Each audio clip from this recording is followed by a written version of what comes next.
Ladies and gentlemen, boys and girls, welcome to the Fantasy Menace, your number one fantasy football Superflex Dynasty podcast. Today, I am joined on a beautiful hurricane-soaked Saturday with two co-hosts. One, the dastardly, dashing, danger zone himself, Brendan Albrizio. Brendan, say hello to the audience. What's going on, Jake? Not much. And on the other side over here, ladies and gentlemen, we have the cunning, the clever, the Cobra Kai himself, Colin O'Brien. Colin, welcome back to the show. Thank you, sir. I knew when you said dashing that couldn't be about me, but I appreciate the cunning portion. You got cunning and clever. I'm going to have to just look that up in the dictionary a little bit, but I just tried to rhyme a little bit. I think you saw what I was doing there. Boys, it's been a little bit since we recorded, hasn't it? We've had, some ups and downs. We're trying to record once a week at least. What we're doing today, though, we've kind of adjusted. We realized we're a little up and down. Our delivery maybe not so strong as far as we're recording but not distributing, right?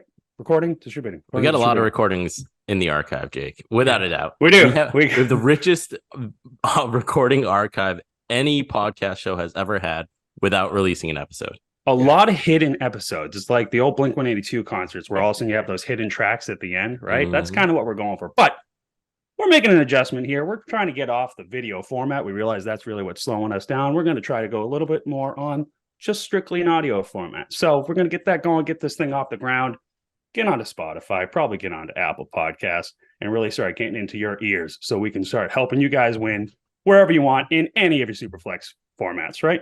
Yeah, I would say the other shows that are doing Dynasty, they're just not good, Jake. I'll just be honest with you. They're not good. I listened to them. I think the show that will go unnamed has recently this past year started a Dynasty podcast. And you know what? It's just not as good as the Fantasy Menace. Yeah, pretty hard to listen to. It is. The audience is starving, and we are here to feed their gullets. We are here to stuff it down their throats with nothing but championships and great insight. Colin and Brendan, I have a question for you guys. Let's hear it.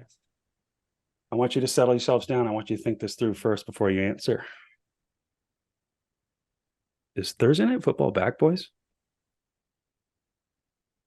Is Thursday Night Football back, boys? Okay. Well, was it ever real?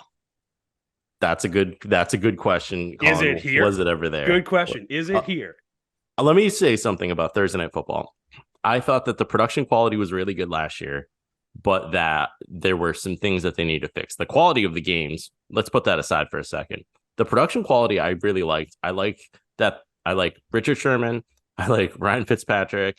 I like the hosts that they have. Maybe one too many, but the overlay, the experience is significantly better. I didn't have any hiccups streaming it.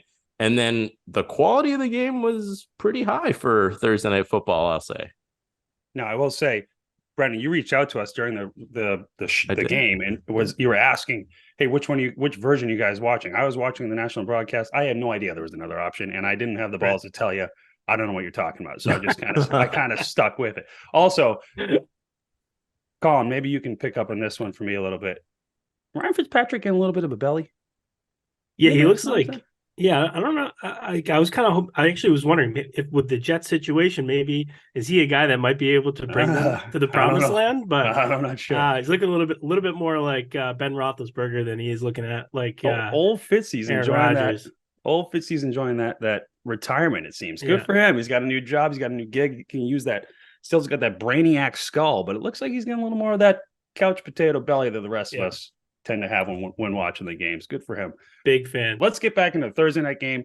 So a couple headlines here, and then we're going to do some risers and fallers for the audience today, right? I think we each chose one riser, one faller in our dynasty ranks. Brendan, I'm going to ask you to share a little bit about that in a minute after we get through the Thursday night game on really how we rank these guys to begin with. But, boys, this game had a bunch of fantasy stars in it, right? It was an exciting game. I was lying in bed with my wife, who cares absolutely not one little bit about football in general. In fact, I think she despises how much I watch it, but that is the life that we live.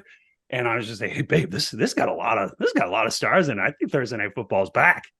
And that was met with kind of a huff and a puff. But either way, I wasn't wrong, right? We got DeAndre Swift, we got Kirk Cousins, we got Justin Jefferson, Devontae Smith. These guys are all going off. Jordan Addison, right? KJ Osborne, for crying out loud, could have had 2 touchdowns. TJ Hawkinson, all of these guys, right? TJ Hawkinson looks like the next Travis Kelce. is a huge game for Fantasy Stars. And I noticed that you slipped in DeAndre Swift. So we just have to start with him, Jake, because he was the first one there. And I'll be the first to say it. You have been on the DeAndre Swift train since he entered the league. You and I made a deal in another dynasty league so you could draft DeAndre Swift. And you picked up DeAndre Swift, and you have been on this train forever. And I left the train after maybe a couple of games after last year, where it was pretty clear to me that he wasn't going to ever be the guy that was just going to hit the hole and run up the middle. He wasn't going to be able to do that. The receiving skills I loved his speed, his explosiveness, and his ability to go outside. But it just felt like he wasn't going to run it up the middle. He wasn't going to run between the tackles. And I think I was wrong. And you have been holding on to him. You've been telling everyone, please listen. So I want to know how you feel after seeing that performance out of DeAndre Swift. Well, we'll stick with the train analogy first of all. I like that, right? So I thought I was getting on one of those like Midnight Express dinner trains, get the nice cush seats, get the meal served to you. Looks more like I jumped on one of the cattle trains. I was shoveling shit in the back of the train most of the time by the caboose. But finally got that warm meal this week, didn't I, boys? Finally got a little bit of that taste of what this could be like. Now, I'm not getting too excited to answer your question, Brendan, because Kenneth Gainwell was out for whatever reason. The Eagles seem to like Kenneth Gainwell, but I'm damn sure after watching this week, Rashad Penny's no longer a threat to the running back by committee. So it's going to be between Swift and Kenneth Gainwell. That O-line is unbelievable. So some of that you have to give credit to the O-line and take away from DeAndre Swift. But 75% snap share, 28 attempts for 175 yards, 6.25 yards per carry, and a touchdown. And he got a couple targets out there as well. And I'm not going to lie, guys, when I there was that one drive where they were ahead, I think it was in the beginning of the fourth quarter or middle of the fourth quarter, where they were clearly trying to control the game and just wind down the clock, and play after play after play was DeAndre Swift. And he was getting 6 to 11 yards every single play. And then they took him out after probably 7 or 8 plays and brought in Rashad Penny. And the entire momentum completely shifted when they did that. So I think he's out of here. I think Swift proved himself against a pretty good rushing defense. If I'm not mistaken, they're at least middle of the pack, and proved that, hey, he can really be a way that we change the tempo on this offense and not have to put our running back our quarterback at as much risk. So the talent has always been there. I've never understood your North and South comments. I don't get that at all. I think he was screwed over by Deuce Staley in Detroit. I think they definitely didn't like him in Detroit for whatever reason. Absolutely. Yeah. I think it was like a jealousy thing. Deuce Staley, you got to do it my way or the highway. And no, it didn't work out that way. So he's on a better team, obviously a potent offense. You're going to continue to see Hurts steal those touchdowns, which is a bummer. As soon as he gets in within the 5-yard line, it's most likely going to be Hurts. But they gave one to Swift this week, and I wouldn't be surprised if they start to try to protect Hurts a little bit more. On the other side of that, boys, let's talk about Devontae Smith and the lack of A.J. Brown. Devontae Smith, I'm starting to worry a little bit that I've underrated Devontae Smith. He should certainly be one of my risers. He is not, but what do you guys think of his performance this week? You have 5 targets, 4 for 131 yards and a touchdown. You guys still worried about the size? I mean, with size for me, I think it's an entirely different NFL than it was 10 years ago, right? I don't think we even consider him in any of these formats. And I think that the league themselves wouldn't have considered valuing him where he was drafted. But we're seeing more and more that the NFL is trending lighter, really across the board. I think part of that is to try to protect people from a health standpoint long-term and hopefully see a lot longer careers, but more importantly at the back end of their careers, making sure that they can still have a productive life. Right. And so I think that is a big trend. That's not what we're talking about for fantasy, really. So to answer your question, I absolutely admit that I slept on him far too long. As recently as this offseason, I think I need to definitely jack him up in my rankings. Personally, he is explosive. He is exciting to watch, and honestly becoming more and more of a consistent threat. Honestly, kind of bailed out Hurts in a lot of ways that game. I will say about A.J. Brown, because he was coming out of that draft his rookie draft was maybe one of my favorite receivers ever. I got him in a bunch of places. I absolutely adore him as a player.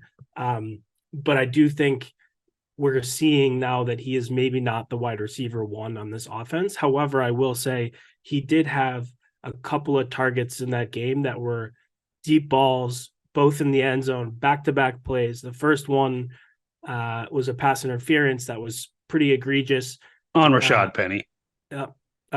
Anyway, so then they went straight back to him on the very next play, caught that for a touchdown that was brought back. So unfortunately, right, there's a few different things that happened in those two plays. I do think he's still going to be a great player for fantasy, for dynasty, somebody I'm all in on, but you got to be a little bit more conscious around what exactly is going to happen between those two players. Who's going to be the main driver that week and where it might go from there. I've got Slim Batman, Jake. I've got him in our league of record. Slim Batman. Is that a new one? We got that going? No, that's what he calls himself, because Kevin Durant is the Slim Reaper and Devonta Smith is not equivalent to Kevin Durant in the NFL yet. Reaper, Batman, kind of different themes there, isn't it? Well, I think that him and AJ Brown decided at some point last year that they're both Batman. They don't want to be Batman and Robin. So I think AJ Brown is maybe Swole Batman or something, which makes sense. And Devonta Smith is Slim Batman, which also makes sense. And that is the reason scares the shit out of me. But I agree with you, Colin. One thing I thought about when I was looking at the field on Thursday night was how much smaller and faster the game is playing. The defense is a little bit smaller, plays a lot faster. These guys are a lot smaller and plays faster too. And I love it, but it scares me. I think Devonta Smith's talent is there. Every time he catches the ball, I wonder if he's going to be getting injured. He had one, it wasn't a blindside, but it came from the side block after the pick, and he got laid out, and it wasn't very hard to lay him out. He's weighing in at 170 pounds. I haven't weighed 170 pounds in 12 years, and I'm not 6 foot. So that's how light this guy is. I think, Jake, he's going to be a lower end wide receiver one, because I still think AJ Brown's going to be the guy. This was a great game for Devonta, but I think AJ Brown will be the guy there. I just worry that it'll only take one hit for him to go down. So it's not like it's Justin Jefferson, a buck. He's almost 200, right? So Justin Jefferson's got about 30 pounds on him. That's the only thing that concerns me. Is I'd like to see Slim Batman just become regular Batman and eat some more cheeseburgers. Kind of ties into the one of the conversations we're going to have later on as well when we're talking about weight. But you're right, the speed is picking up, boys. Let's keep this moving. Let's talk a little bit. We got the dual Achilles injuries outside of the Thursday Night Football game. I think that's the only other thing we really need to talk about from a highlight standpoint. But let's talk about it, right? First of all, let's get Dobbins out of the way first, because Colin's hero is the other one here. But where are you guys? What is Dobbins droppable at this point? What are we doing with him? It's such a letdown. And I've had him just like I've had Swift. I've liked Dobbins. I've held on, and then this happens. Yeah, I'll jump in and start there. Droppable? No, not for me. I do think in terms of our chances of seeing him develop into a week by week running back one stud on your team and alpha, I think that's probably done, unfortunately. But when he's on the field, he's still explosive. He actually looked amazing that game right before the injury. And I think he can return to that. But I think it's unlikely now that anyone's going to invest in, from an NFL standpoint, anyone's going to be able to actually invest in him and say, hey, this is going to be our bell cow leader of the backfield and someone I can depend on every single week. He's likely going to be in a committee for the rest of his life. Someone I still might want to have on my roster somewhere, but who knows how long it'll take for him to come back from this injury, what the workload will be like moving forward. Again, I think he's got some exciting stuff there, but really, really a bummer for anyone that owns him, and really for the NFL as a whole, because I do think he really had a lot of exciting potential, and it's just a shame to see someone like that go down. And I don't think you can drop him now if you've got an IR spot. If your league has an IR spot, I think you're forced to stash J.K. Dobbins there. If your league does not have an IR spot, I think it's a much harder question. But I think probably keep him now, wait and see what the recovery is going to look like, and then make your decision toward the end of the year. But IR, absolutely, you're stashing him. You're forced to. Without it, a lot harder, but I probably hold him for right now, Jake. Yeah, too much talent. Still only 24 years old, right? But let's see where we go. Who's the guy to own? Who's the one to own right now? Is it Gus or is it Justice or- whoever they sign? Is it gonna be Hunt? Justice Hill has never Melvin been Gordon? the guy. Yeah, it Trick might question, be Melvin. Kareem Hunt. Could be Gordon. Kareem. They did come out and say this is exactly why we went out and got Melvin Gordon. He'll have a role here. It seems like Justice Hill was the guy who maybe got like the nod over Gus initially, but I have a hard time believing that they're going to invest in anybody from a bell cow standpoint moving forward, maybe ever. I think their number one running back is their quarterback, and that's probably always going to be the case. And I would probably be more interested in trading whoever everybody else thinks is going to be the guy to own. I'd want to grab him and dish him as soon as I possibly can because I don't want to deal with that backfield at all. And that's why they call you the cunning Cobra Kai. Look at that. That's a smart little move right there. I like that. I mean, to me, it seems like Justice Hill, that was his role. He was complimenting Dobbins. So maybe they're going to bring somebody else in to play the Dobbins role, and Justice Hill still does his thing. He killed it. So either way, you want to have Justice Hill on your roster right now, whether it's going to be Gus Bus, whether it's going to be Melvin Gordon, whether it's going to be somebody from the outside of Kareem Hunt. We'll see. And then we have a comically devastating injury that happens to Collins' boy, Aaron Rodgers. 4 plays in, correct? 0 for 1 completions. Yeah. Just, it was looking pretty bleak after the first 3 plays before that hold happened. Hold on now. Well, hang on. Running out with the flag, though, that was pretty cool. We at least got that. I'm happy he didn't tear his Achilles running out with the flag because that was pretty cool. 9/11, we were celebrating something. Never forget. Yeah. At least he got that part done. 4 plays later, poof, see you later. Yeah. It's come out that he may or may not be a 9/11 truther as well. So ironic that he would carry the flag out there. I don't know if you also heard the most recent thing, which cannot be true, but maybe that he came out and said that one of his healing tactics is to listen to audio clips of dolphins mating. Oh my God. Oh I don't my God. understand Get this guy out of here. But I think, look, it's let's just stick to the fantasy elements of this. I think the Jets offensive line is a real problem. And that is the whole story behind that. The exciting part is that didn't seem to impact Breece Hall even a little bit. Man, did that guy look incredible. I want him every single place I can possibly get him in dynasty formats, no matter what I have to pay. I think he is unbelievable. But the real shame here, I think, is what does this do to the passing and receivers on the Jets specifically? And I had invested as much as I possibly could in Garrett Wilson, believing that he would be the wide receiver 1 this year. And man, I am not confident in Zach Wilson. If he can put together even a decent year, I still think Wilson can be Garrett Wilson can be amazing this year. He was amazing last year. He is that guy. He is an elf, but we just need to find someone who can get him the ball, right? And we saw in that game that he had an incredible touchdown. Yeah, that was an awful throw by Zach Wilson. If he's going to need to make incredible highlight reel type of plays week in and week out to be a consistent performer. So it's a bummer. I think that the hate might be going a little bit too far on Garrett Wilson. So maybe actually someone you can grab in a trade where people are panicking a little bit. But what an absolute bummer when it came to just as an NFL fan, as a dynasty player. I think the Jets were a team that was really going to be exciting all year long. Whether they were a good or bad team, it didn't matter because everybody was going to get a boost up in that offense in terms of production. And you just kind of hate to see that to anyone, whether you're a fan or not of that player. It's just not good for NFL when you see guys like that go down that quickly in something that's a freak incident that really just unfortunately shouldn't happen. Brendan, where do you lie on this? I You mean, and it I are sucks. You and I are both diehard Patriots fans, so we We hate are. the Jets. I think that's in our blood. Where are you standing on this? We do hate the Jets. They're an embarrassment. This is the Jetsiest thing I have ever seen in my entire life, including the butt fumble. I actually feel bad though because of the way it happened. It's not like Aaron Rodgers went out there and played bad. Just so devastating.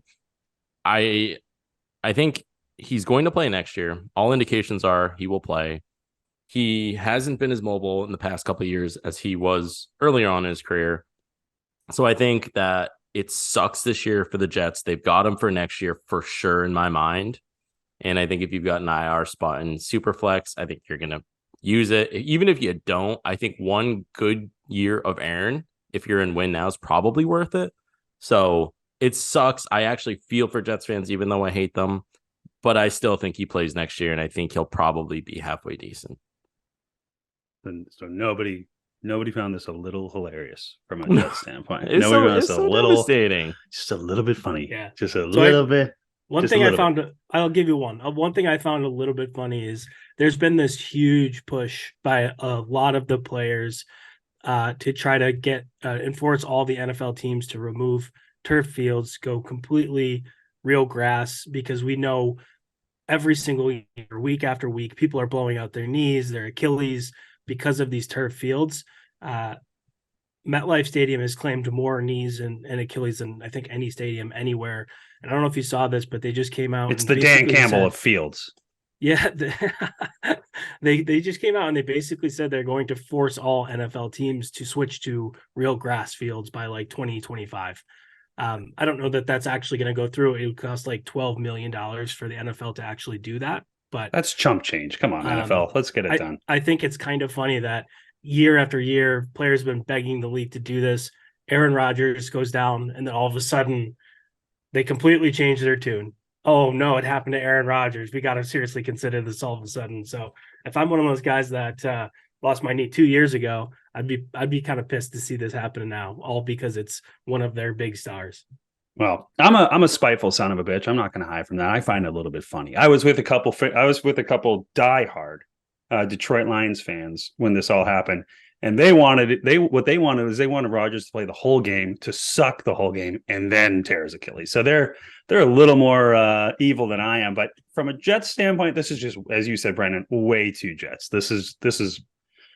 I'm sorry, but it's perfect. Four plays, he's done for the whole season. All the hype, all that going into this, boom, gone. Achilles gone, and he's got those massive calves too. So when you watch that thing in slow motion, the whole calf, I'm surprised it didn't show up on a Richter scale. All right, let's move on here. Brendan, we're going to move into our risers and fallers is what we're going to do. I think like I said, we each picked one riser, one faller in our true ranks is kind of how we're going about this. So Brendan, I'm going to ask you to take a second here and just explain a little bit to the audience what our true rank system is, because boys and girls, this is incredibly sophisticated. So buckle up, listen up, pay attention. We're going to be referencing this episode after episode. Pretty soon you guys will be paying dollars and dollars and dollars to get this from us and have it for yourselves to get an advantage on your team. For now, Brendan, break it down. What is our true rank system? Audience is lucky we don't charge on day one, Jake. They are. True rank system is the most accurate Superflex Dynasty ranking system. It is without a doubt a proprietary ranking system that we have developed here at the Fantasy Menace. The way it works is we take the Fantasy Pros expert consensus ranking, we combine that with the Dynasty Nerds Superflex ranking, and then the three of us each produce our own player rankings. Across all five of those sources, we're looking at the top 30 quarterbacks, wide receivers, and running backs, and the top 20 tight ends. We look at those and we rank each player in their position. What True Rank does is it shows how good that player is across all five of these sources relative to other players in their same position group. We're basing everything on Dynasty Superflex PPR.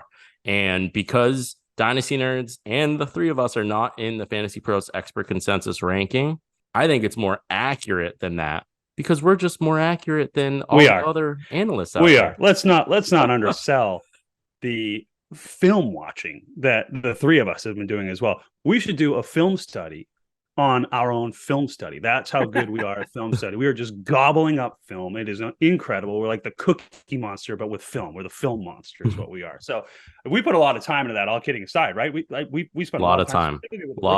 We're looking at film. We're looking at performances. We're looking at them as a dynasty asset because these are dynasty rankings. Fantasy Pros, Dynasty Nerds, and us, we're all thinking about not just how the player will perform this year, but if you have a dynasty team, how are they going to perform for you in the future? Obviously, there are some players that are really good, but they're more for win now teams, so they might not be the same as high in our true rank system as they would be in a redraft. So true rank is something I think that's really exciting. Obviously, we're rolling it out now and we're going to test it this year, but I think because it's a system that's going to combine all these sources together and each person values something slightly differently, I think it's going to be I think we're going to find it's going to be pretty accurate this year. We've been in the lab just researching data all off season. There's no doubt about it, guys. This is the most accurate thing out there. So get ready. It's only going to get better from here. Yeah, I think it's incredible. So I think it's very important to call out like the use behind it, right? We're not necessarily using this to say who's going to win you a game this week. It's who's going to make you a absolute dominant weapon in every single dynasty league. And there's so many factors we're putting into this to put together what's going to help you to win your league for the next 15 years, not just for this year. So if you're in that game of being dominant for the rest of your life, you want these rankings. And if you just want to win one this year, then good luck without us. But you're not going to do well in Dynasty. No, you're not. Yeah, you're not. You need us. It'd be a real shame to see you guys flounder. You need the Fantasy Menace. That's what you need. And as soon as we really lock down how to publish some of these recordings, we're going to get this out to you as well. That's going to be step 2, in right? 2029. This is the one. I'm feeling it. This is the one, boys. All right, let's move on to risers and fallers, or should I say fallers and risers? Because we like to start off with the bad news and then on a good note, right? So we're going to start off, like I said, each of us have picked one faller. We're going to start with the danger zone himself, Brendan Aprizio, with one that I think is a little close to his own heart, if I'm not mistaken. There was a moment where I rostered Desmond Ridder across every redraft and Dynasty League, Jake. And that's how much belief I had from this man coming out of Cincinnati. I just thought that he was going to be a cerebral quarterback who had enough of the athletic tools between his legs and his arm that he was going to be a very successful NFL starting quarterback. And I'll tell you, my faller is Desmond Ridder. He has fallen farther and faster for me after just one game this season. And it is brutal. Right now, Desmond Ridder is the true rank quarterback number 28. And to give the audience some sense of some players who are below Desmond Ridder, right now, the quarterbacks that are below Desmond Ridder in our true rank system are Will Levis, Matthew Stafford, Jimmy Garoppolo, Baker Mayfield, and Trey Lance. And I think I can safely say that even though Trey Lance isn't even a starter, I don't think Desmond Ridder should be above Trey Lance today. That's how far he's fallen. He had 8.9 points this last week. He was 15 for 18 for 115 yards and a touchdown.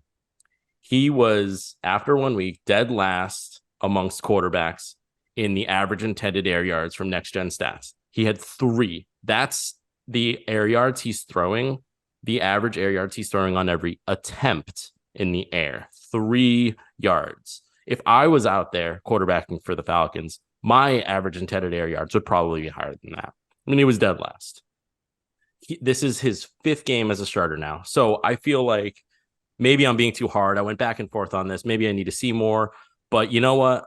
I'll just tell you now. I watched some game film from last year. I rewatched the film this past week, and I've seen enough. I think that if you are rostering Desmond Ridder, even in Superflex, I think you can safely consider dropping him. That's how far I think he has fallen, and I don't think he's going to have the job for very long. And here's why. Spicy. I went back and I said, okay, one of the reasons that I really like Desmond Ridder was he's a great leader, the intangible stuff. He's a great leader in the locker room. And right before leading up to the draft, a lot of whispers around his leadership, his decision-making, his pre-snap and post-snap diagnosis. This was all out there. And what I've seen on every game that I watched was that it's just not true. None of this is true. In particular, the last game, I went back and I watched the Bijan touchdown because it didn't look like Desmond Ridder did anything for that touchdown anyways. But I rewatched the Bijan touchdown because I wanted to see, okay, what was the play? What happened here? What did Desmond Ridder actually do and what did he see? And you know what I saw, Jake? I saw that he should not have thrown that ball to Bijan. So in that play that Bijan scored, Falcons came out in 22 personnel. That's 2 running backs, 2 tight ends. They have Drake London split out to the left, and they've got Kyle Pitts split out to the right. They've got Jonnu Smith just off the line on the right-hand side. So they're loaded up on the right-hand side with potential receivers. Bijan goes in motion to the right. As soon as he does that, what happens is the linebackers shift to the right to cover him. The safety, it's single high safety, okay? Carolina is playing with 1 safety. He's shaded to the right-hand side. And you know what this means? This means Drake London right now is in one-on-one coverage on the left. He only has a cornerback to beat. What Desmond Ridder does instead, after seeing all of this, after seeing that the entire defense is shifted to the right-hand side, he throws it to Bijan about 2 yards behind the line of scrimmage. It's forward, so it's a pass. It really shouldn't be. Bijan makes an incredible move. He breaks like 3 tackles and he scores a touchdown. It was beautiful. It was amazing. Yeah, but you know what? That's not a pass that he should throw. He's throwing into the defense. He's throwing into where his coverage is. He made Bijan break all those tackles. And you know what? Drake London looked like he was going to get open for an easy touchdown in single coverage. Ugh. And that is something that does not show up on his film from Cincinnati. When he was coming out, his last year in 2021, people were really high on him for the decision-making, for the ability to throw it, the right pass in the right coverage. In 2021, his last season at Cincinnati, against 8 defensive backs, he completed 74% of his passes, and he had 9.74 yards per attempt. These are amazing numbers. These suggest that Desmond Ridder is dropping back, understanding where he's going to be, where the receivers are going to be open, even when the coverage has 8 defensive backs, and he is completing those passes. And you just don't see any of that. I didn't see it last week. I didn't see it on any of the 4 games he started. And because his strength, his number one strength was this, I think that, and it's not shown up on film, I think that you can safely drop him. And it's bad. Ooh. It's bad. Ooh. You don't see any of those strengths. And you hope with a young quarterback, I certainly hope if I'm drafting a young quarterback, I want to see their strengths start coming out on film early. And it's not just 5 games. It's 5 games across 2 years. So he was able to learn last year. I am so low on Desmond Ridder. I might actually cut him right now. Now you're rage quitting is what you're doing. I understand what you're doing. I'm tilting. You were so in on him. That's an in-depth analysis. Colin, I want to ask you this because not only did Ridder only throw 18 passes, have 18 attempts, 9 of those, 50% of them went to the running backs. How are you feeling if you're a Drake London or a Kyle Pitts owner? And other than just saying you want to rip all your hair out and scream.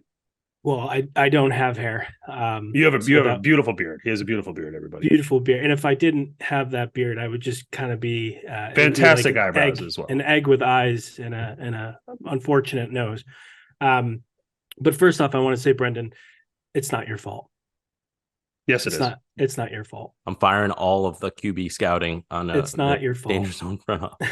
Feels like 50% of the targets went to running backs, guys. Yeah. What's the point in having those twin towers? Yeah, so here's my thing, right? It's I think Arthur Smith has come out and he told us what he wants to do, and he wants to run the ball. And what we saw was not only are they going to try to run the ball as much as they possibly can, they have 2 backs, one of them 1,000-yard rusher, one of the greatest rookie running back seasons that any Falcons running back has ever had. Then they went out and they took one of the most exciting draft picks at running back since probably Saquon Barkley. And the goal for them is to likely have both of those guys over 1,000 yards and a bunch of touchdowns and goal line carries. And they want to throw the ball to their running backs, and their entire offense I think what they're saying to us is, one, they don't believe in Ritter, or else they would let him throw. They want to run the ball, and even when he does throw, it's likely to be short passes to the running backs. And so if I have either London or Pitts, I am completely deflated, because I think those two are both so talented that they'll have some games, but I don't think they're either of those players are someone you're going to be able to depend on week to week like you would if you had someone in a different offense. Even guys who are far less talented, guys that I think I would much rather put on my roster, despite not believing that they're even close to remotely as talented as either London or Pitts. So I was so high on them coming into this year, and just incredibly disappointed with how week one looked. And who knows, right? Things can change. It's week one. Let's not overreact, but I don't think it's overreacting when you look at all of the data points of what they've done throughout the last few years for what they did last year into this year, especially with their draft. They're going to run the ball more often than not. There's not going to be a ton of opportunities for either of those receivers and or a tight end and receiver. But if one of those guys goes off, it's likely that the other guy will not. So that's something you need to factor in. And it's a good point. Arthur Smith's runs a balanced offense. And I think that here, my concern is not even so much the balanced offense, because with 18 to 22 attempts, my bigger concern is that only one of those went to Drake London. And if you look at the play-by-play of Desmond Ritter in that game, Arthur Smith had schemed Kyle Pitts open at least 3 more times, and Drake London was open on at least 5 of those attempts that did not go to him, including the touchdown that went to Bijan, which really wasn't a throw he should have made to Bijan. And that's where I think the heart of the problem is that even though the attempts are low, and that's never great for fantasy, Arthur Smith is scheming Drake London and Kyle Pitts open, and Desmond Ritter is not throwing the ball to them, even in one-on-one coverage, even when they're open and the nearest defender is 5 yards away. So that's where I think he's going to get benched very quickly, is because, Arthur Smith doesn't give a shit about our fantasy teams, but he does care that when he schemes somebody open and that's your first read and you don't take it, he's got a problem. And Jake, you brought up a great point. 50% of the attempts to running backs, that's because Desmond Ritter isn't understanding what he's seeing, and he's not taking his first read. He's panicking. I don't know if the game is still too fast for him, even though he's in his second year. And it's just a problem. And I don't think Arthur Smith is going to stand for it. That team is built to start winning. They have playoff aspirations. That defense has been revamped. So I think he's getting benched, and that's why I think you can cut him. Yeah, I think you want the running backs. You don't want the receiving options, right? I'm probably starting Pitts still right now, but if I have Drake London, I have other options. I'm starting the other options. Let's move on to the next one, Colin. I think you're up next. We got another faller. I think they're currently our true rank wide receiver 34, so they already were pretty low, but they're falling even further. Go ahead, Colin. Let's hear what you got here. Yep, true rank wide receiver 34. Brendan and I both were very high on this guy. And let me tell you why. Really high. Yeah, before I actually say his name, this guy was in 2021 wide receiver 26 in PPR formats. Every year he's been in the league, he's made leaps and bounds, right? So 2021, he was wide receiver 26. Wide receiver in 2022, he was wide receiver 12. So we're talking a wide receiver 1 in PPR formats, with one of the youngest, most exciting and up-and-coming quarterbacks in the league on an offense that looks like it's taking another step, looks amazing. This guy, I honestly looked at as someone who likely could be a top 12 wide receiver for the next 5 or 6 years. We need a drum roll here. And then they went out and they traded for one of the greatest wide receivers that we've seen in recent history, albeit someone who had a few years off for some really shocking reasons. Specifically, might give it away, but there was some gambling that maybe prevented it, maybe some mental health issues that he was working through. And so I said, you know what? I don't even believe that Calvin Ridley is going to be who he was before. And I am here to say I was wrong. I was wrong. He is a absolute bona fide stud, and he is exactly who we thought he was before all of that happened. So my faller is Christian Kirk. And Whoa, I'm ladies and gentlemen, that is how you build up suspense right there, ladies and gentlemen. Round of applause real quick for Colin O'Brien on that one. That was fantastic. Yeah, well, it's because it's kept me up at night. I still love the talent, but there are some really shocking and terrifying things that are at play, specifically with Christian Kirk here. So I mentioned that like he was wide receiver 12 last year, and I think only could have improved with that. But there's a few things that are really glaring. One, in 2022, I would call him somewhat boomer bust, but here's the huge issue, right? Looking at snap counts and time on field, we saw that their wide receiver one unquestionably is Calvin Ridley. And then we assumed that it's okay you forgot him. He was gone for 27 games. That's exactly. And then so we assumed that he would be the wide receiver 2 on this offense, and it looks like he is not. Zay Jones played on almost every single snap alongside of Calvin Ridley as the number 2 receiver. Kirk exclusively played out of the slot and actually was only on the field for 62% of snaps. Even more concerning, only 23% of Lawrence's dropbacks. So doing some quick math here based on 32 pass attempts, that actually only leaves about 8 potential passes that could go his way while he was on the field in week 1. That is an extremely low amount of opportunity for you to be successful, especially because he's not playing in any 2 wide receiver sets. So he seems to be, based on week 1. And listen, he is talented. Maybe there's some injuries we just don't know about, but I'm really, really concerned about his usage. If he's not even really going to be on the field, in addition to some of the other guys that we have on this offense that are going to command targets and touches. Ingram, we saw, had 5. ETN had 5 attempts. 5, I think, receptions. Bigsby had 1. Kirk only had 3. So 3 and Bigsby's might grow. And Bigsby could start getting more involved for all we know. So right. Yeah, I think you're right where you want Ridley on this team. I think everybody else you might not want from a receiving standpoint, at least. ETN certainly balled out this week, but yeah, I don't know. I'm not sure if you're endorsing Zay Jones or not, but I wouldn't do that either. I'd kind of lump them in together. I don't think you want either of these guys. I know you certainly Stonehand Jones. Yeah. The wrong Zay. The wrong Zay. The lesser Zay.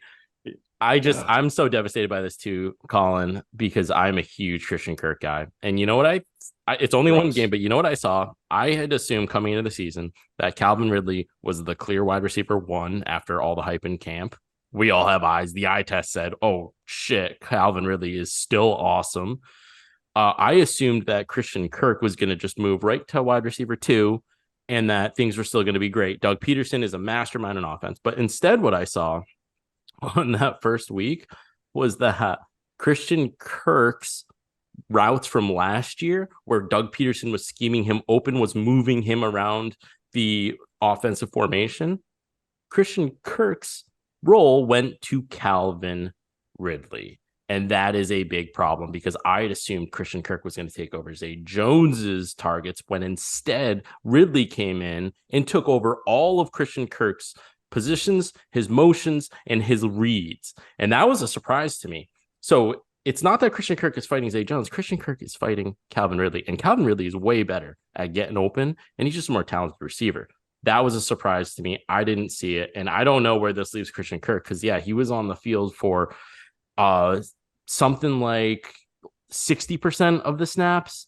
Zay Jones was almost 90% of the snaps. And Zay Jones is only out there so that they've got to cover someone else other than Ridley. So, yeah, it's a major bummer for me. I just didn't expect that Ridley was going to take the Kirk role. I thought that Kirk was going to take the Zay Jones role, and he just didn't. Yeah, and it's gross. And you two have been gross the whole time about this. You two have been very Christian Kirk. Really disgusting. You've really misled the audience. If you guys go back and look into some of our hidden tracks, if the audience is able to find some of those hidden tracks, you'll see that I've been saying all along, I think it's Ridley. I don't think you want the rest of these weapons here. There's just too many weapons to distribute. I was thinking ahead, you guys weren't, and this is what you get for that. So Let's move on. Let's get to another faller here. See you later, Christian Kirk. You are disgusting. You've always been a boomer bust, and now it's good. The boom is much lower. The bust is much higher. Jake eats pieces of shit like you for breakfast. Yeah, that's right. I chew them up. I spit them out, just like the film. Just like film. I gobble up film. I gobble up pieces of shit like Christian Kirk. Yeah. That's what I do. Cam Akers is my faller. He comes in at our true rank running back number 23. A lot up and down with this guy, right? A lot up and down with this guy. He last year, let's go back last year, tore the Achilles, came back much faster than people thought he would. That seemed great. He came back. All of a sudden, they're shopping him. Seems like there's some attitude problems going on. Seems like he wanted to be traded. He asked for a trade. They're shopping him before the deadline. They don't. Then at the end of last season, he starts looking pretty good, right? He starts having, I think it was a 5-game stretch. He had 80% of the snap share. He finished as a top 12 running back in that streak. Now you look at that. Is that partially because of the matchup? What's going on? Does that coincide when Baker Mayfield came in and took over for Matthew Stafford, and they had to lean on him a lot more? Was Henderson not doing his job? Were they more upset with Henderson, so they're giving Cam Akers more opportunity? I think the answer is all of the above. Now this week, fast forward, Cam Akers versus Kyren Williams. Kyren Williams just as easily could be a riser as Cam Akers is a faller. But I don't know if the entire audience is even that familiar with Kyren Williams before this past weekend came around. Kyren Williams, 65% snap share to Cam Akers, 35%. That is not good, ladies and gentlemen. I don't know if you can do math there, but that's really not great at all. 22 attempts for Cam Akers, 15 attempts for Kyren Williams, 1.32 yards per carry for Cam Akers. That is just as gross as Christian Kirk is. Just as disgusting. Kyren Williams, 3.47, right? Just to put it into context, Akers had 22 attempts for 29 yards. That's disgusting. I don't know what the heck's going on here. 1 touchdown, so that saved his butt a little bit there. Kyren Williams, 2 touchdowns. Kyren had 2 targets for 2 yards. Cam Akers, 0. We've been seeing it all off season. I think the big knock on Kyren Williams is his size. I believe he's 5'9", but they've been saying for 2 years now since they drafted him that Sean McVay loves Kyren Williams. They have coupled that with the attitude issues that they seemingly have with Cam Akers, and it just seems like we're seeing a takeover here, fellas. Kyren Williams outperformed on total yards, yards per carry, yards after contact, and targets. That's just, what else is there, right? What else? What are you looking for? It just seems like Kyren is the better player right now. They prefer him, obviously, as you see with the target share. So I don't know, guys. I don't have Cam Akers in any of my dynasty leagues, but I went after him in a ton of my redraft leagues, and thinking I was getting incredible value. After week 1, I'm already panicking. He is certainly a faller for me. He's falling outside of a RB2 and maybe even fall out of a flex position for me. Meanwhile, I think Kyren Williams might just supplant him right in that position. What are you guys feeling about Cam Akers? What did you feel about him going into the season versus what just happened? I think that the stats that you just rattled off, by far the most troubling part of all of this is that I wouldn't be surprised if in a couple more weeks, Cam Akers falls out of true rank completely and doesn't land in the top 30 across any of the dynasty rankings that we use. The biggest thing for me that I wonder isn't even on the stat sheet, Jake. I wonder if Sean McVay just does not like Cam Akers. Did he put, like, I can't even fathom what Cam Akers has done to Sean McVay, because since Cam Akers has been drafted, it feels like Sean McVay has been looking for somebody else to take his job. We all remember Darrell Henderson over there. I love Darrell Henderson. Darrell Henderson cannot find a job in the NFL. Darrell Henderson was out there taking snaps from Cam Akers even before Akers got injured. So Sean McVay, it just feels like he doesn't like Cam Akers for some reason and has always been looking for somebody else. The fact that the snaps were 2-1 in favor of Kyren Williams, and it's hard to say Kyren Williams has more talent than Cam Akers, is a problem. But I just think that Sean McVay does not like Cam. They had a run-in last year for Cam Akers, sat out, was deactivated for a game or two for the personal issues. But I just think that they've got something going on. I wouldn't be surprised if Cam Akers loses the job or they shop him again this year. And maybe there's something to do with the Achilles injury as well. Maybe he just doesn't have it anymore and McVay sees all of the stats or something, but it's a real problem. I didn't have Cam Akers especially high, but now I wouldn't be surprised if he falls out of our true rank completely. Colin, what do you, if you're in a PPR league, let's say, what are you willing to give up for Kyron Williams right now? Are you buying on the upside of him? Do you see this guy emerging as we speak, or what? I actually love that question. I don't have Thank you. I don't have a concrete answer on it. I will say, just to confirm, I did go look at my preseason rankings, and Cam Akers was not ranked in my top 30. I have been so low on him for the past few years, and it's for everything you just said. He's had some games, of course, but I think it's clear his opportunity there is shrinking quickly. Who knows? Maybe he lands somewhere else and he gets an opportunity, but I'm out on him. I do believe by the end of this year, Kyron Williams will be the lead back there. He will dominate the amount of touches. I don't think, however, that he's ever going to be like a bell cow type player. I think McVay wants to have multiple bodies to be able to roll out there. That offense specifically, notoriously, they like the committee approach where they have a bunch of different guys that they can pull on if they need to, if somebody goes down, or just to kind of keep everybody fresh. So I think Akers will still have some touches in that backfield, but I actually wouldn't be shocked. This is another backfield where maybe they go out and they try to find a veteran guy to bring in as well to try to help solidify that. So actually, for me personally, I think Kyron Williams is one of those types of guys where if he starts to really develop quickly here, he starts to string a few good games together, he might be a guy that I wanted to sell high on, with the expectation that, like every single team has done over the last few years, where they have a third, fourth, fifth round guy who pops, they'll go out and they'll draft another running back in the next year or two that will be the guy that they expect to be that leader in the backfield. So I think he's a guy where he could be awesome this year for you in a win now format. If you are maybe not win now, but you have him on your roster, I'd probably think about moving on. Really? First, wait to see. Yeah, first wait. Even after all the love that they've been given, Sean McVay himself comes out and expresses love for Kyron Williams. Let me ask you this. I'm going to ask this to both of you guys. I'm going to throw out a couple players. Tell me who you'd rather have, Kyron Williams or these guys. Kyron Williams or Alexander Madison? Kyron Williams. Kyron Williams. Kyron Williams, Roschon Johnson. Roschon. I think Roschon. He looked pretty good. Jaylen Warren. Jaylen. Ooh, okay. How about Pacheco? I'll end on that one. Oh, yuck. It's Pacheco for me. I'd do that. No question. There we go right here. Boom. Kyron Williams just put on the trade block in our league, boys, our league of record. Let's see if we get any bites. All right.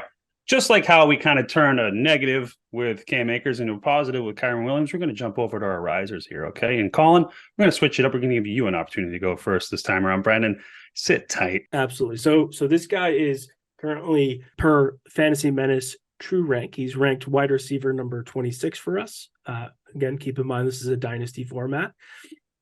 He's a rookie. He is someone I have been very, very excited about since even before the draft, when we were doing all our pre-draft research, even back to 2 years ago. Played for Pitt, moved on from Pitt, went to USC. He is a Biletnikoff Award winner. He is a absolute dog. He's a little bit light. He's a little bit light. All right, so he's one of those guys where we're a little bit light. 175. Let's tell the audience, right? A little light, right?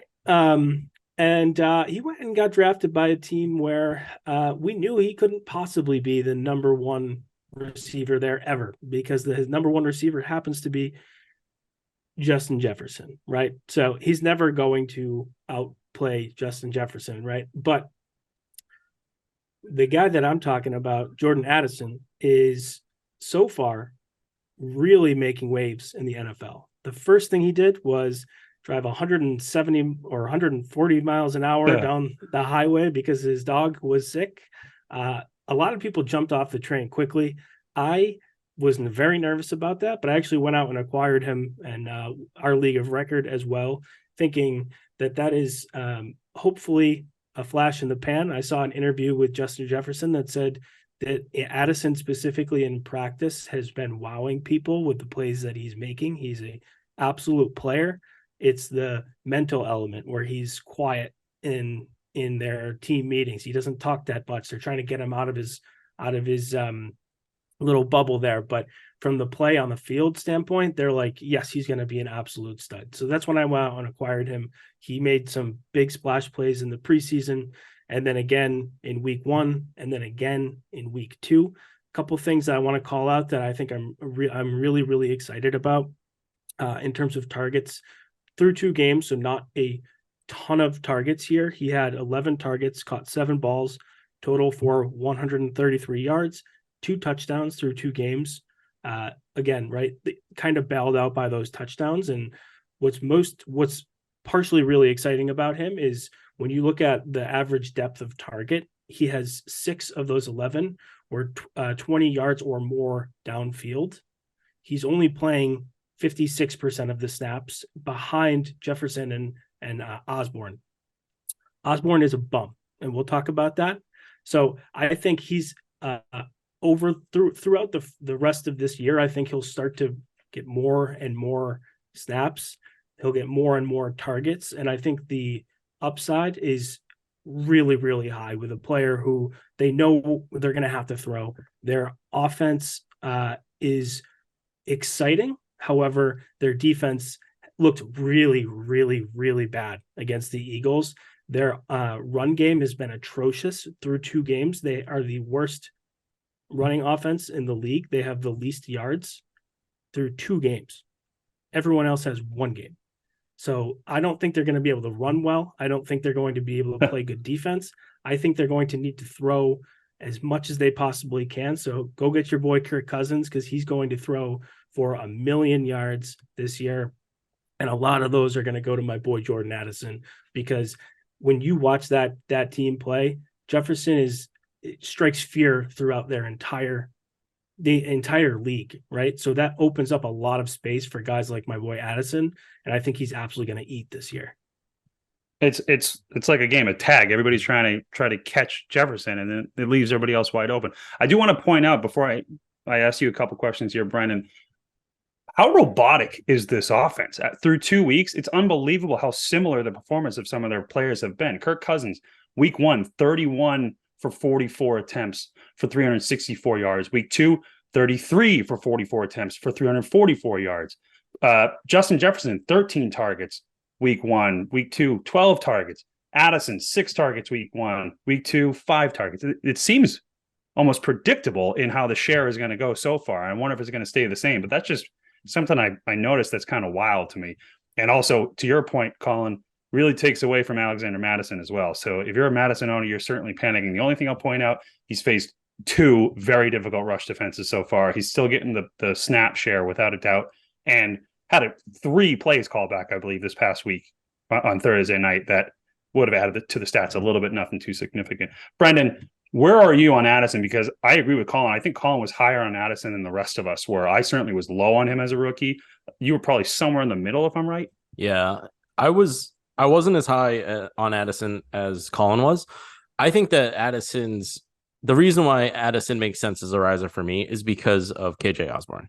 Jay, you just mentioned how predictable this offense is. You know what else is predictable? KJ Osborne's 50% catch rate. Week 1, 6 targets, 3 receptions. Week 2, 6 targets, 3 receptions. And just looking at KJ Osborne is brutal. 2 absolutely brutal drops in the 4th quarter. Jordan Addison is going to rise because KJ Osborne is not good. And they're going to trot him out there, but he's going to move down the depth chart very quickly. I think we all thought that to some degree, KJ Osborne would be a better asset this year because he was going to get the wide receiver 2 share, we all thought, and then Addison would come along more slowly. The size was somewhat of an issue. He had the run in, as you mentioned, Colin, but really what's happened is KJ Osborne, I think, has been exposed. He's not very good. I'm not sure he's rosterable right now. And because of that, Addison is just getting all of the good looks, and he's doing what he should be doing if he wants more snap share. He went from 56% in week 1 to 69%. I wouldn't be surprised if they flip that, because KJ Osborne was 97%. And next week we see that Addison is in the mid to high 80s, and Osborne is down in the 70%. Yeah, I mean, there's I guess the only part of this is TJ Hawkinson. We're seeing the emergence of TJ Hawkinson as Travis Kelce 2.0, it seems. So we'll see what happens when Addison kind of takes over that number 2 role. We'll see what kind of attention he gets when he's viewed as that number 2 role, which I'm sure is happening anytime now. But he's just got so much speed that it doesn't really matter. As long as you have teams that are focusing so much on Jefferson and also Hawkinson, then he's just going to find that seam. Like he has, both of his touchdowns have just been wide open seam routes that are like comically broken plays. So I don't think you can count on that every single week, but I also think it's a little more predictable than other players that have broken plays like that because of how much attention every defense has to put on these other stars on this offense. So that's a really good riser, Colin. Brendan, let's move over to your riser. Let's get some more good news going for the audience before we wrap this up. Yeah, my riser is the Fantasy Menace True Rank tight end number 11, Jake. And he's actually, in my mind, TJ Hawkinson 2.0. And maybe even a better blocker than TJ Hawkinson. Okay. This is Sam Laporta.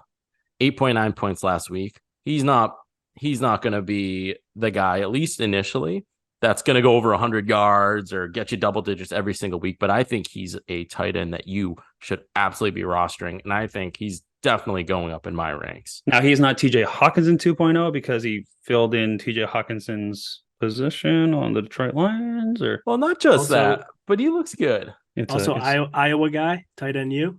Tight end U. I think that there are 3 reasons for me that Sam Laporta is a riser. Number 1 is the opportunity he has. I'm going to read out the pass catchers that Detroit has right now, and I'm going to purposely leave out David Montgomery because I don't think that David Montgomery is necessarily a good receiver. I think he just gets a lot of passes thrown his way because he's out there and he's a dump off, and that happened in Chicago.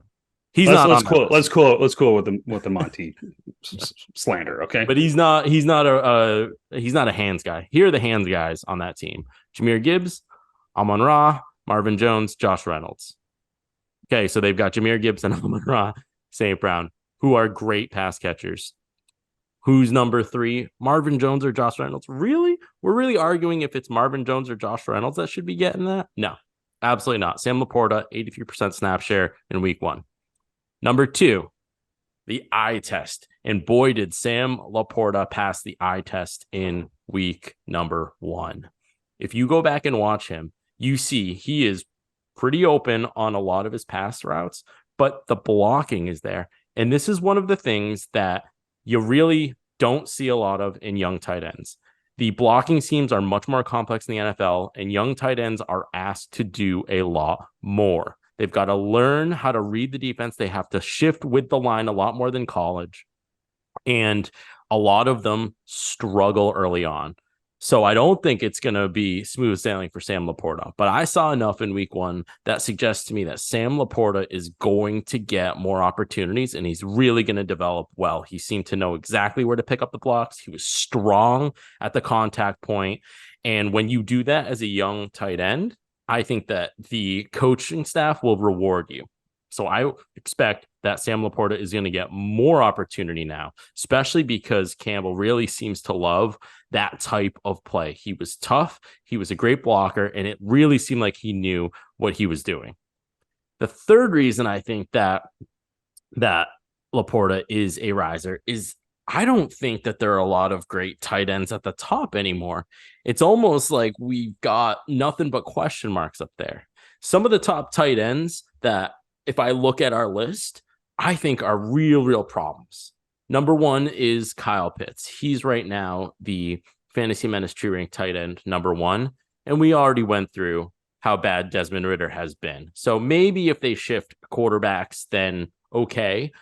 But Kyle Pitts right now is our tight end 1. He's got nothing but question marks. Mark Andrews is currently hurt. He's got a quad injury. I think he'll be back, and he's really good. So, okay. But he's going to miss a couple games this year, whether it's this week in week 2 or it's going to flare up again. We know this quad injury is going to be a problem. TJ Hawkinson, he's good. He is very good at the top. So I'll give you that. Travis Kelce, he was banged up, missed week 1. He'll be back for sure, but he is getting old. George Kittle, I think George Kittle, another possible tight end that could really be above Sam Laporta.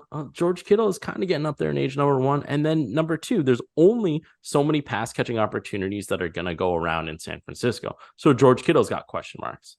Dallas Goedert, that offense in Philadelphia, man, they've got some issues in that pass game. Sure, they can run the ball, but that pass game, something's really wrong there. And it really seems like the passing game has taken a step back in Philadelphia. So I think Dallas Goedert's got question marks. And then, of course, Waller.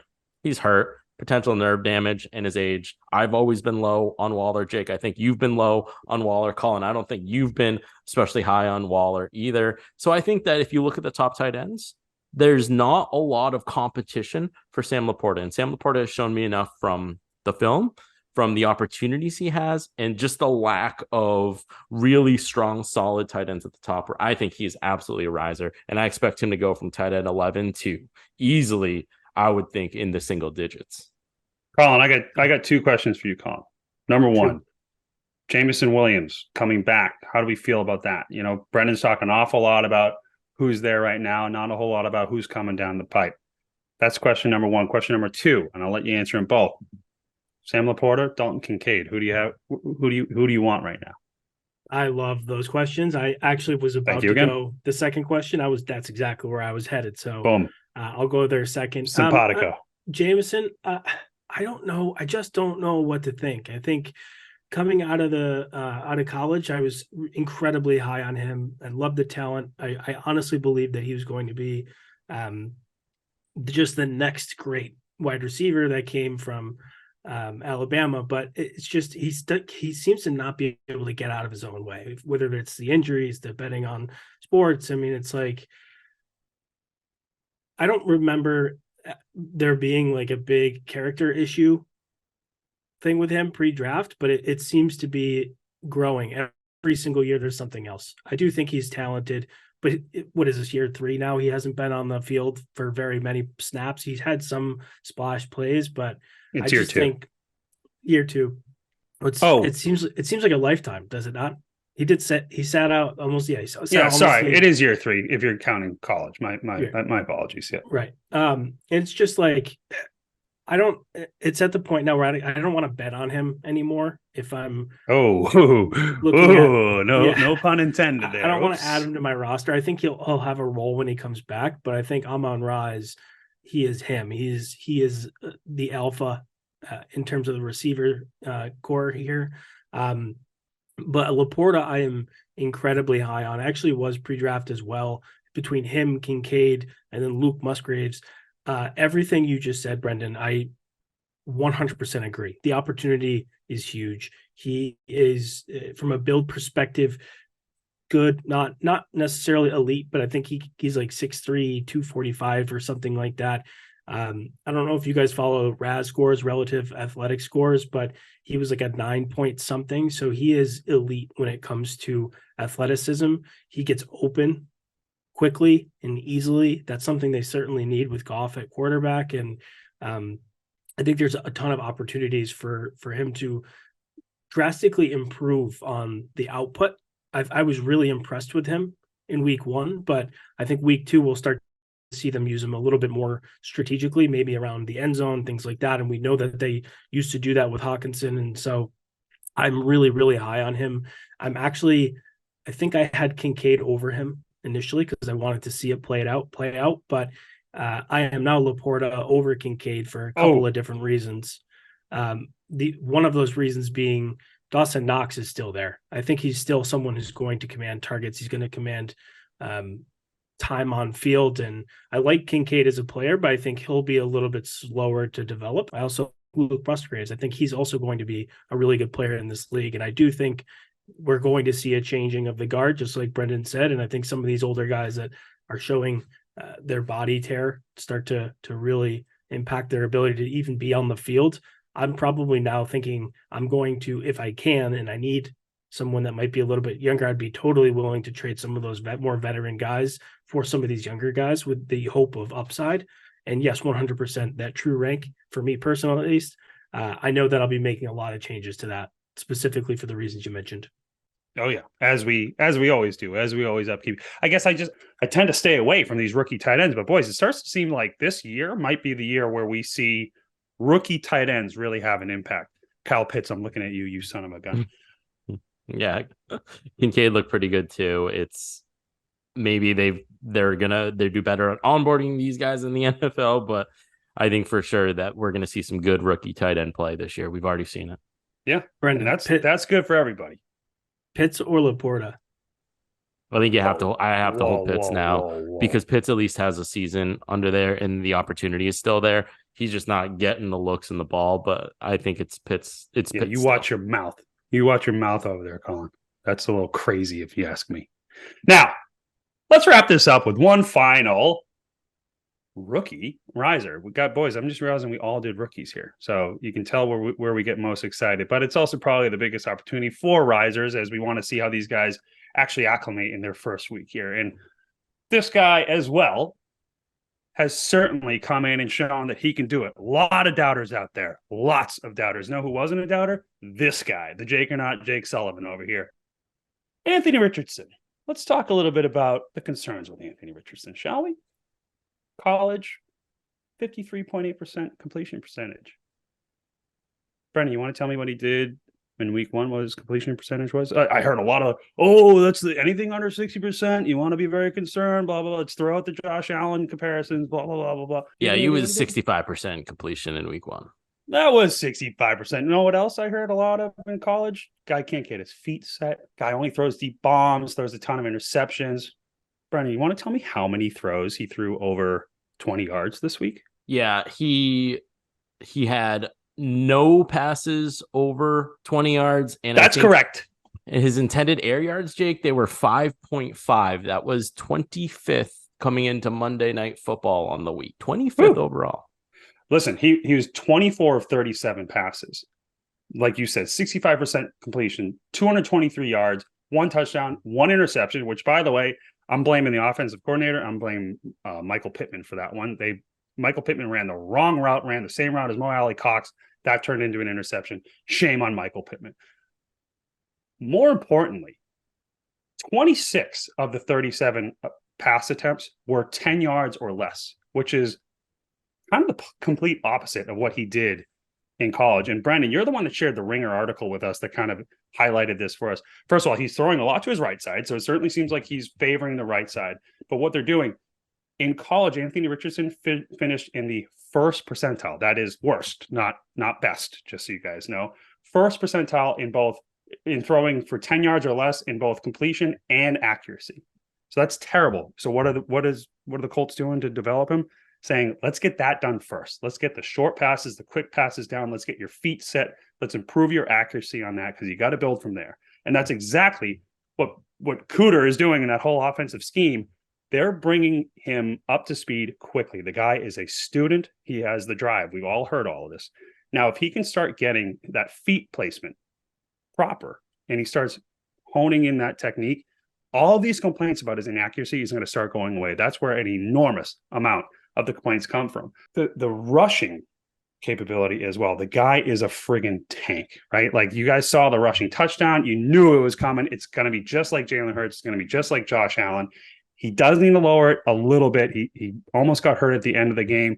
I didn't actually see it live. I was panic texting you guys, what happened, what's going on? But looks like he's allowing himself to take too many hits. I believe that's what Trevor Lawrence said to him at the end of the game. You got a long way to go here. Just try not to take so many hits. They hit harder here than they do in college. I hope he takes that seriously, but as long as he does, this guy, guys, he finished week one as the QB 6. Okay. We have him at our fantasy true rank of QB 9. The upside on this guy is top 3 quarterback. I truly believe that. And I think he's already ahead of schedule on that.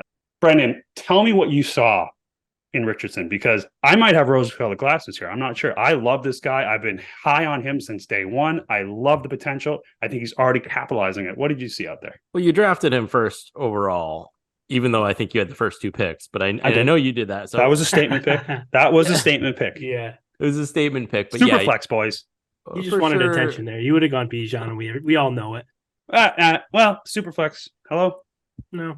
I have Algier now, so I don't know. Look, Jake, we all know how high you are on Anthony Richardson, and I was actually the lowest on him than the 3 of you. I'm generally lower on rookie quarterbacks because we don't know how the development is going to go. There's only 2 of us, just so you know. Not the 3 of us. Well, there's you and then your ego. Yeah. Okay, touche. Yeah. Look, the reality is I was pretty low in comparison to Jake, you, Colin, you as well in our rankings. I was lower than probably most people were. I think you never know what you're going to get with the rookies, especially at the quarterback. He only played 12 games in Florida, and he wasn't especially accurate. But here's what I love. I mentioned the air yards were 5.5 per attempt. I actually really like that because he had problems on his film in college throwing short to intermediate balls. And the fact that he had a 65% completion rate throwing mostly short balls tells me, okay, well, they've obviously been working on that and he's growing and learning as a passer. The legs were one of the strengths, and we saw that 10 for 40 and a touchdown. And the other thing I saw was that he really can read a defense, unlike my father, Desmond Ridder, who really struggled there. I saw Anthony Ridder looking up at the defense, understanding where his best play was, and making the damn throw. At the end of the first quarter, there's a great play. The Colts are on the Jacksonville 35-yard line. Before the snap, Anthony Richardson identifies that there is a safety coming down to cover Josh Downs in the slot on his right-hand side. That safety is coming down. That tells Anthony Richardson Josh Downs has single coverage against a safety. Josh Downs is a quick twitch guy. He can beat that every day of the week. He sees it, which means if the safety's coming down, that linebacker that was supposed to be covering Josh Downs, what's he doing now? Anthony Richardson understands, well, there's more pressure coming. There's a blitz. Josh Downs is now my outlet. They snap the ball. Within 2 seconds, he fires a wonderful pass to Josh Downs for a 22-yard gain. There's a lot to unpack there. One is that he knew exactly where his outlet was. 2 is that he knew where his outlet was because he read the blitz coming. 3 is that Josh Downs is an awesome at beating single coverage. And I just think that play was indicative to me of something that I wasn't quite sure was going to be there in Richardson's game, given his lack of experience, but was there. So when I see strengths, when I see film that suggests that he's learning and he's developing quickly and he can read a pro-style defense, I think that there's a ton to like. Anthony Richardson is absolutely going up in my rankings. Yeah, I mean, it's I think he showed us exactly what we wanted to see. And one of the most exciting pieces of this is I think we saw kind of what his floor can be. This is his first game. There's some training wheels on there, right? Like I think you can expect to see some ups and downs with him throughout the season. I'm positive he's going to make some mistakes. Every rookie quarterback does. He'll probably have some turnovers in there. He'll have some questionable decision making. But to see the floor being where it is right now, I have him in one redraft league that unfortunately there's the only place I was able to get him this year. I think I've decided I'm going to try to roll him out every single week. Same. And I'm no longer streaming week to week quarterbacks the way I had totally planned, because if we can just pick up 10 points from him on the ground every single week, I believe fundamentally that he's also going to be able to put together the rest to put him in that 20 plus range. And Jake, I agree. I think he's the type of player where we could expect weekly quarterback 3 out of him. If we can start to get 2 or 3 touchdown passes from him every week, if we can get him to 200 plus yards passing, I mean, he is exactly the type of player that I want to put my entire roster around. And I think they're proving it, right, with the way that they're using him early on. And it's super exciting to see him do this early. But again, I'd like to see him go down a little bit more and get rid of the ball a little bit more. But hopefully those are things that they can coach into him quickly. Because it did look for a minute there like we might have just seen him exit for a while based on that hit. But well, let's test that out. So first of all, it does seem like help is on the way, right? Reports are coming out. Jonathan Taylor put out a post yesterday of showing him cutting. He seems ready to rock and roll. He'll be back week 5 off of the PUP. If he comes back and he starts and they kind of the Colts and he put aside the issues that they've clearly had that we were following all off season, then that could be great. Now he may be shipped off to Miami and everything I say here might be void, but we know Shane Steichen loves that RPO. If Jonathan Taylor comes back, that is going to change everything. That's going to make life even easier for Anthony Richardson. And as you said, Colin, if this is his floor or close to his floor, that's 22 points. That's QB6. So I'm going to ask you guys here kind of what I did a little bit earlier. I'm going to name a couple quarterbacks. Who are you taking between the two in Dynasty Superflex format? Number 1, Dak Prescott. Anthony Richardson. Yeah, next question. That one's an easy one. Okay, here's Justin Fields, Anthony Richardson. Richardson. I knew you'd ask about him. Lamar Jackson. Richardson. Richardson, I think he's bigger and he's a little bit more, I think he'll be a little bit more durable. So to get into the top three right now, we have Mahomes, Josh Allen, Joe Burrow, Hurts, and Herbert as our top five. Are you having him jump any of those guys yet? Not yet. Who would he jump first? Who's close? Herbert. Yeah, I thought that we were going to see a lot more out of Herbert. They've got to scheme a better offense for this kid, but it's going to be Herbert for me. I'm going to move Josh Allen down, but the legs are still so powerful there. Burrow, you're not concerned at all about Burrow? I'm not worried. Is anyone really worried about Joey B? Come on. Hey, a lot of reports coming out that T. Higgins is not part of the future. That offensive power house might not be the same. 3.18 points, quarterback 31 this week. Just saying. They'll go get someone though. I think that I can make a case for Richardson over all of those guys. Every single guy we just mentioned.